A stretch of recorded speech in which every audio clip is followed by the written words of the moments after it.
Xitoy Amerika Davlat Majlisi a'zolarining harbiy aeroplan bilan Tayvanga qilgan tuyuqsiz ziyoratiga norozilik bildirdi. Xitoy Tashqi ishlar ministrligining bayonotchisi Wang Yinbin muxbirlarni kutib olish yig'inida bu ziyorat Amerikaning Tayvan bilan rasmiy munosabat o'rnatmaslik va'dasiga og'ir xiloflik qildi dedi. Ma'lum bo'lishicha 4 nafar Kengash palata a'zosi, 2 nafar Avam palatasi a'zosi va 7 maslahatchisidan tarkib topgan vakillar o'migi Amerika dengiz armiyasining bir harbiy transport aeroplani bilan Tayvanning Taybey Songshan aerodromiga qo'ngan. Tibetning ma'naviy dohiysi Dalai Lama Xitoy rahbarlarini madaniyatning ko'p xilligini tushunmaydi deb tanqid qildi hamda nupusi ko'p sonliqni egallaydigan Xitoylarning bek ko'p narsani kontrol qiladiganligini aytdi. Dalai Lama mundaq dedi: Tibet va Sharqi Turkistonga nisbatan hammamizning o'zgacha madaniyatimiz bor. Holbuki tor ko'z qarashdagi Xitoy rahbarlari madaniyatning ko'p xilligining muhimligini tushunmaydi. Xitoyda Xitoy millati bo'lib qolmay, yana boshqa o'xshamagan millatlarmi bor. Ammo amaliyat shuki, Xitoylar bek ko'p narsani kontrol qiladi. Glasgow'da ochilgan Birlashgan Davlatlar Tashkiloti klimat o'zgarish yig'inida bulg'imi qo'yib bermaydigan mashina o'rtoq tonishi e'lon qilindi.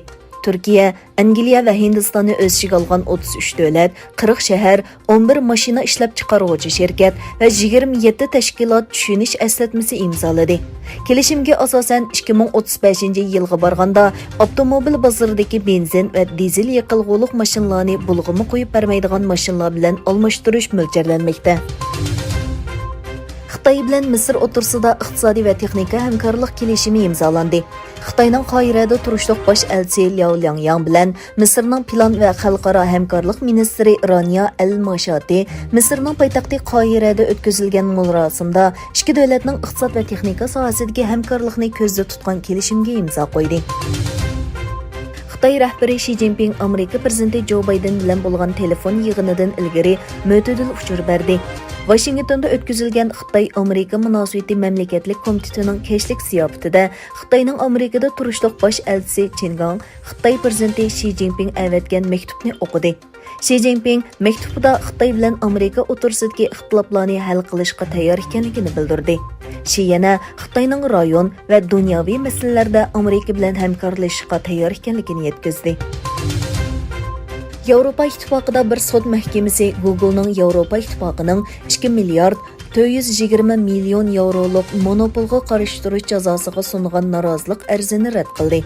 Egilanishcha, Yevropa komiteti Google'ning o'zining mal setib olish mulozimatiga doir e'tibor beradiganligini va izlash motorida raqiblarining darajasini tuvaltadiganligini aniqlangan.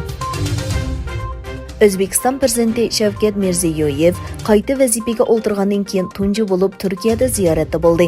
O'zbekiston prezident ishxonasi e'lon qilgan bayonotga qaraganda, Mirziyoyev 11 noyabrdan 12 noyabrgacha Istanbulda o'tkazilgan Turkiy tillik davlatlar hamkorlik kengashining davlat boshliqlari yig'iniga qatnashdi ekan.